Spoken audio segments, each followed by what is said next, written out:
Hi guys. Sorry I've been away for a while. I took a little break from making videos basically because things got a bit crazy at home. So I'm just gonna kind of try and explain what's happening. I don't really know how the best way is to deal with this with the videos. But what happened was the day I was meant to be putting up my last video, I got a call from both of my sisters, like a video call, that my granny was quite sick.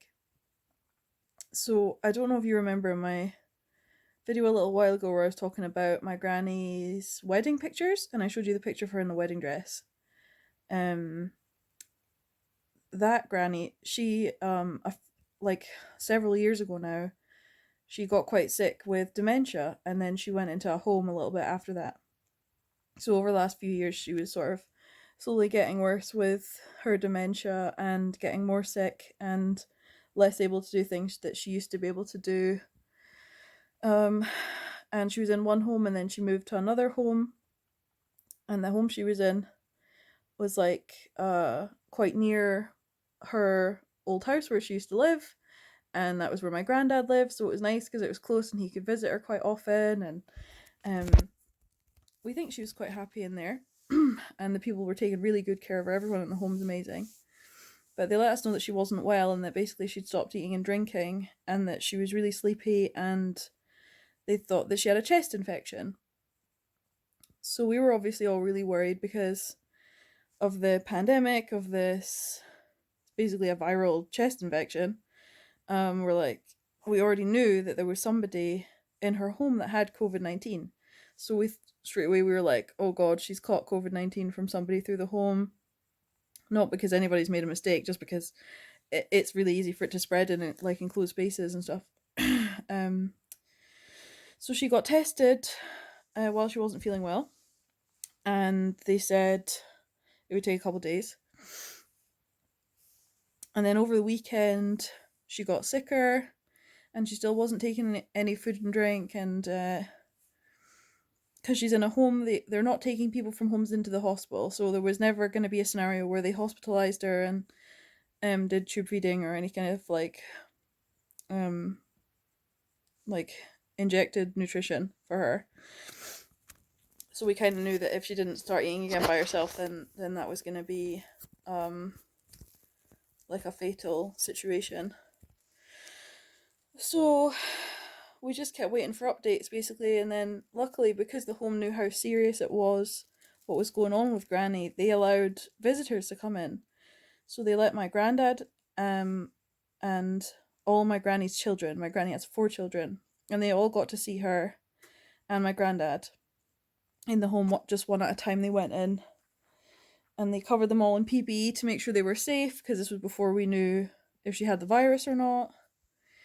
And then luckily, after a couple of days, the test came back and it said that Granny didn't have COVID-19. So we thought, okay, maybe it's not so bad as we're thinking it's going to be. And maybe there's a small chance she'll get over it. But basically, the same night as we got that result, in the middle of the night, basically, we got a call from the home, and they'd said that Granny had passed away in her sleep. So, unfortunately, the chest infection that she did have was just stronger than, what Granny's immune system could cope with, and she couldn't fight it off because she was weakened so much by the dementia that she had for having it for such a long time. So that was really horrible. Um, the waiting around for the few days before was really stressful. Everything's stressful now anyway, but waiting to hear about a life or death situation in the middle of everything else was an awful lot to have to deal with, and I really didn't want to have to worry about putting videos out. So, but I know you guys, I mean, not very many people watch the videos, but I know everybody understands. Nobody's expecting me to be putting things out all the time. Yeah. I did film a little bit over the last few days. So basically what I want to do now is um not talk too much about what's happened with Granny anymore, because my sister Josie is going to put together a really lovely memorial video for Granny on and post that on her own thing. So she's got photos being sent in by my family, their favorite pictures of Granny and stories and happy memories and things. And my dad's written this beautiful short piece of music that we're gonna put in there and hopefully also play at the funeral. Um, so yeah, I'm gonna move on from those things now, and then I'll tell you guys where to find Josie's video when that's online if you want to watch that. But yeah, that's all I have to say. So I'm just gonna resume normal content. The rest of this video will be what happened over the last few days, so it'll be a little bit all over the place. There's no like clear theme to what I'm doing. It's just little bits and bobs of what happened. And I'll come back and tell you guys what's going to happen with the funeral, because that's all quite complicated during the lockdown. But at the moment, as far as we understand it, you're allowed 10 people, and one of those people is the officiant of the funeral. So the priest, in our case, counts towards the 10. So we're trying to find ways around that, and I'll, figure out what to do. But I'll tell you guys closer to the time, because we've got a couple of weeks yet. Yeah, it's very sad. Granny's name was Maureen O'Donnell, and hopefully someone will write a nice obituary for Granny that tells you all about her life and everything, and I can share that with you guys as well, so other people can learn about who she was and everything that she did in her life. But yeah, anyway, I'm gonna say goodbye now. I'm not gonna do a sign off at the end of this video. I'm just gonna put this all at the start, so it'll just end after the clips of the day. Yeah, and then in another couple of days we'll be back with the videos, kind of like what I used to be doing before. Anyway, good night guys, I'll see you soon. Splendid isolation.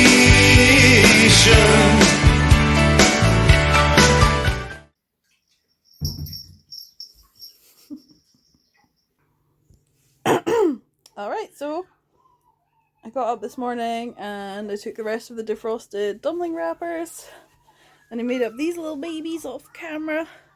They're much better than the ones yesterday. I'm quite proud of these. But it's easier to do it when you've not got this is my little overhead tripody thing. It's easier to do it without that. So I just bam them out, and you can freeze them or keep them for later. So I think we're just going to keep them for dinner time. But yeah, I'm quite proud of these. Wobbly camera. Oh, alright. So Paul's just gone away to the shops. I am staying inside due to the coughing, which is still going on. Like, I feel okay, but I was coughing a lot last night and this morning, so I think it's just worse when I'm lying down. So I'm staying inside. And I'm gonna go check out the garden because it's really sunny again, and I think they probably need some water, flowers. And I've got my little dinosaur dungarees on, which were from my mum, I think, from Christmas. I think Rachel found them, but my mum got me them. Yeah, it's so hot downstairs that I've actually had to open like the door and all the windows, so I'm gonna turn you guys around. Right. Do I look cute? Okay, here you go. Oh, wait, which way should I go? I'll go this way. Whoop. You see? Look at that. Whee! And also we got up today, or Paul noticed yesterday, he told me today, whatever, that there's this weird leak. There's like a leak sprung in the house. So I'll just it's kind of hard to see, but it's up here, there. I'll show you guys it properly. Yeah, you can kind of see this bit here. It's like coming down from like that bit of the ceiling, and then it comes all the way down. We don't know what that's from. So Paul's, when he comes back from the shops, Paul's going to go and take the panel off the bath and see if there's a leak somewhere inside. And if we can't figure out what it is, we need to ask our neighbours or something. And then if they don't know, then we need to get a plumber. So yeah. Anyway, I'm going to go outside.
It's so hot today.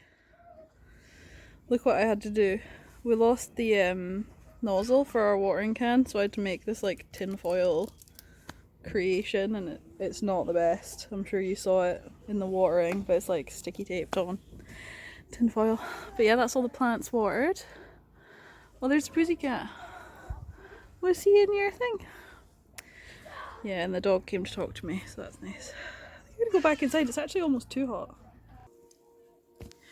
Yeah, the internet says it's 16 degrees, which I don't believe. I don't believe it's only 16 degrees. It's really warm. I think I'm going to play Assassin's Creed. That's what I'm going to do now. Paul's going to be expecting that anyway. Okay, so Paul's anniversary present arrived. So Paul's anniversary present arrived today, and he's already opened it and had a look at it. But I thought I'd show you because it's so cool. So it's this really heavy box. And it's Salvador Dali's own tarot set that he designed. It was one of the last things he did. He was 70 years old when he finished it. So it comes with this really nice box, which is like covered in this like kind of velvety fabric. It's really fancy. And it has this book accompanying it, which has all the descriptions of the different cards, and it has a big foreword by this art historian who studies artists making playing card sets. So she talks a bit about like Max Ernst and what's the other guy's name? The guy that did the cool rhino pictures. Yeah, apparently lots of famous artists have gotten into making playing cards. But most of the book is just the descriptions of each card. Here we go, I've picked one. So it's got the picture of the card here, and then it's got the sort of description of what it means in English, French, and German on every page. So it's cool that it's multilingual as well. It's a really nice book. It's like heavy. So that's in there. And then these are the cards. And they come in this shiny gold kind of box with a little ribbon. Oh, that doesn't work. Okay, that's a scam. It doesn't work. There we go. Oh, it's because I put it in the wrong smelly place. There we go. It should be over there. Okay, so I'll open these up and show you some of the best ones. Here he is, card number 1 in the tarot, the Magician. And of course, he has made it himself. Here he is with some rotten fruit and a melting clock. Very much personifying the Magician. I don't think anybody's surprised his face is on the first card in the deck, but I thought it was kind of funny when I saw it. And then we've got the High Priestess looking amazing. Quite a lot of the cards are kind of like a collage kind of style, so they're like famous pieces of artworks, and he's taken them and cut them up and put different backgrounds on them and added his own little bits in. So you can see there's kind of a creepy little face on the side, and it's got like its tongues coming out or something.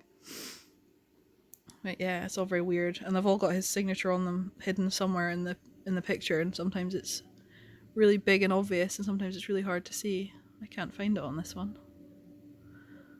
Maybe you can spot it. I'm not sure. Ooh. Or maybe they're just on the other ones and they're not on. Oh no, there's Dali on this one. There you go.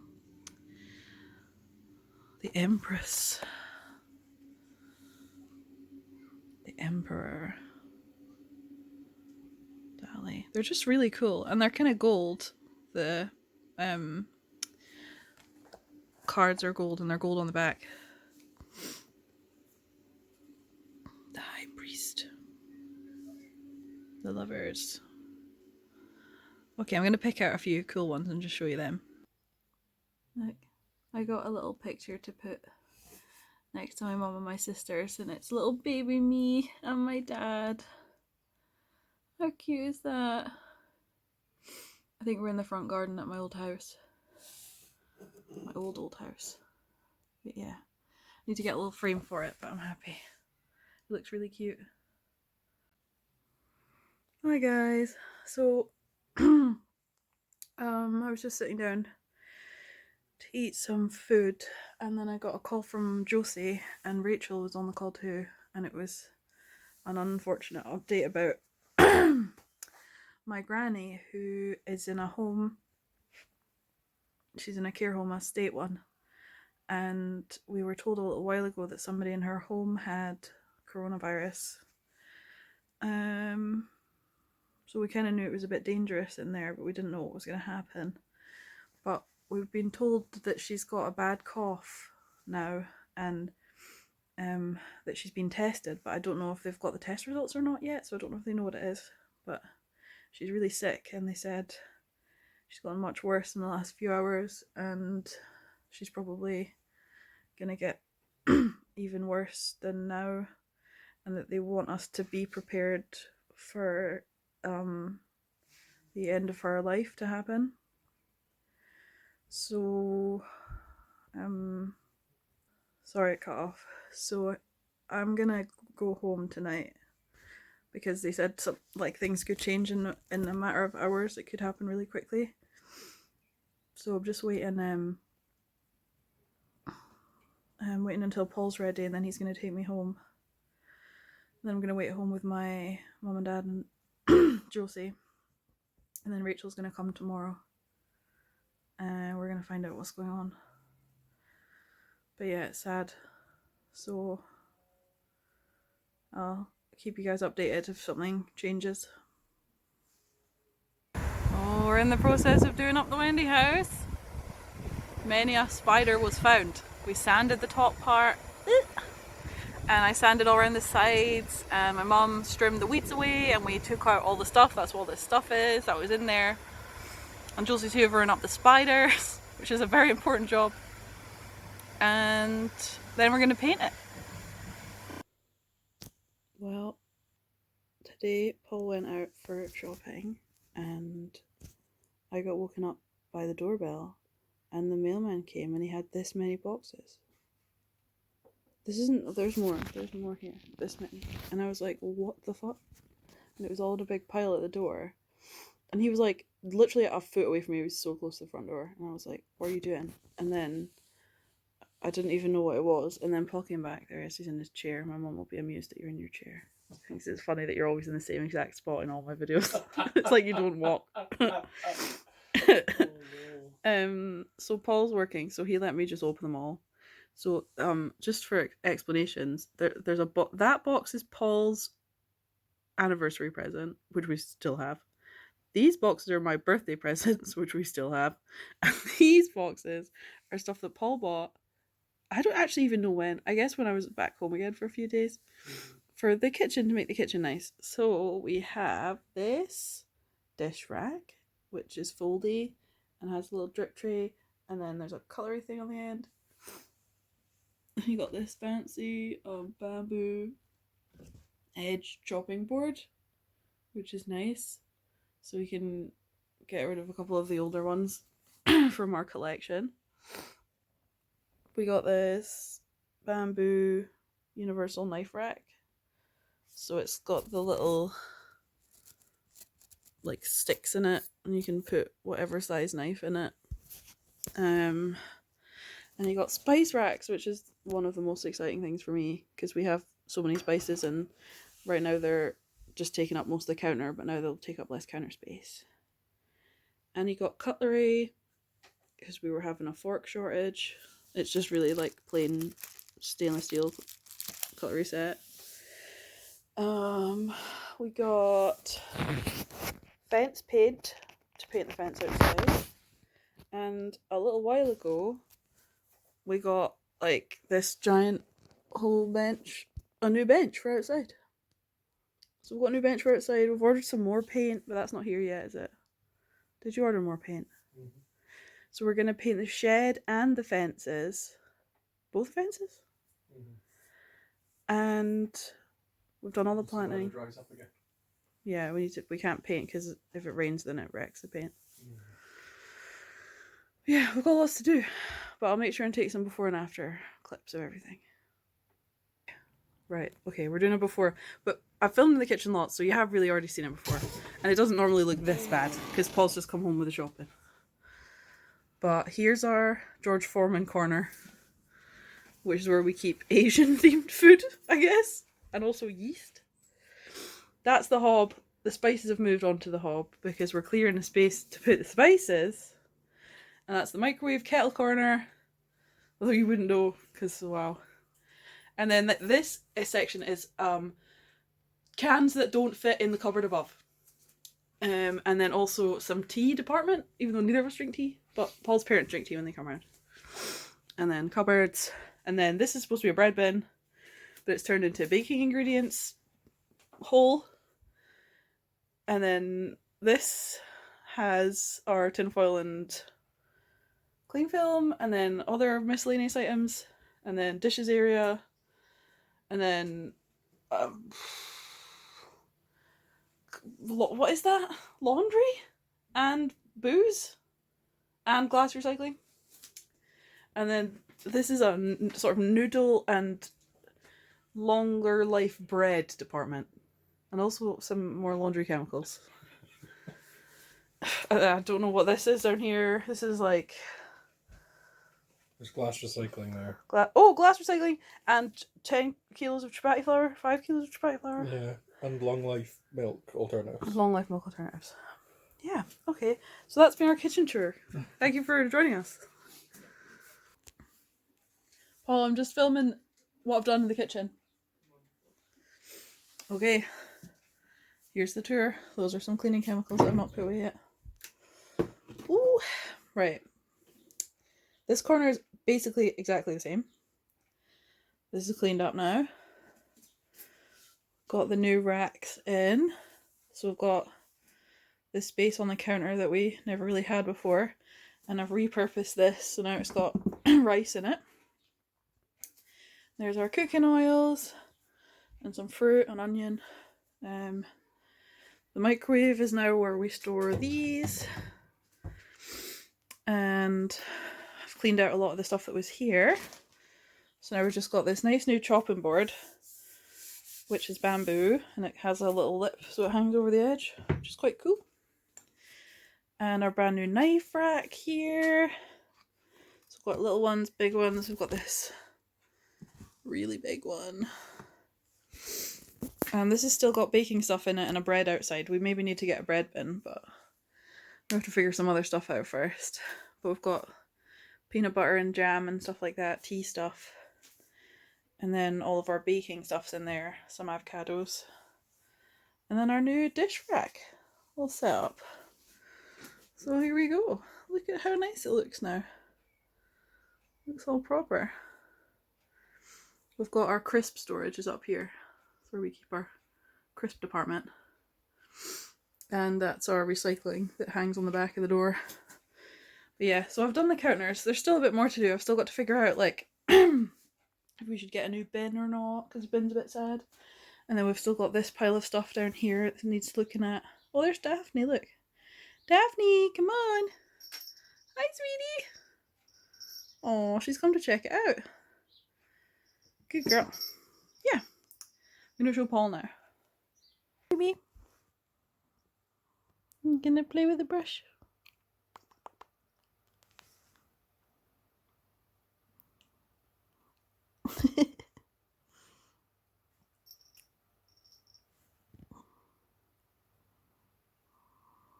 Oh, you're so cute.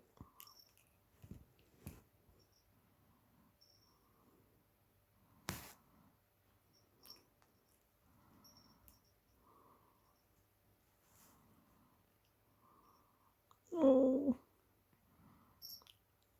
Okay, there you go. You're a good girl.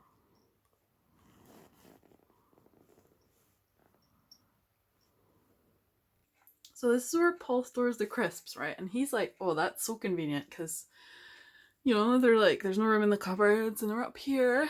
But like, this is how tall I am, approximately, on my tiptoes. Can't reach it. I can't reach it. So annoying. So I now have these. I still, it's not working. This is so annoying. This is Paul trying to put me on a diet. Like, I'm just gonna put crisps in a place where you literally can't reach them. Oh my god. Come on.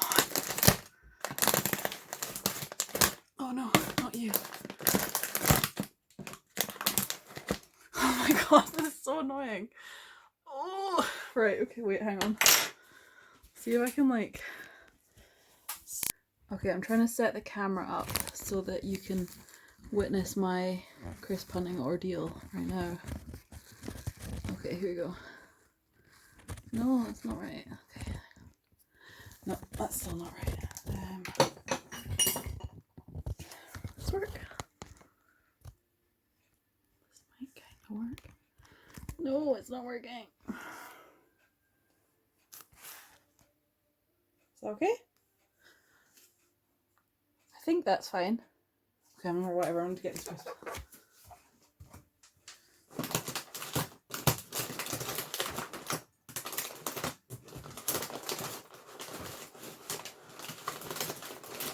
Oh god.